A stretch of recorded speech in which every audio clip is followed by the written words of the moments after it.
ఏమనుకోవద్దు. ఈ మాటలు తీసుకొని జాగ్రత్త పడండి. ఈరోజు నువ్వు అవమానాల్లో ప్రయాణం చేస్తుండొచ్చు, తృణీకారాల్లో ఉండొచ్చు, కానీ వాటిని నువ్వు తీసుకోవద్దు.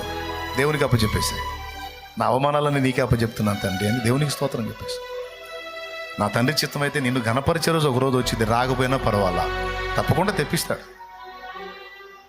అన్యులకి అవకాశాలు ఇచ్చిన దేవుడు నీకెవడా?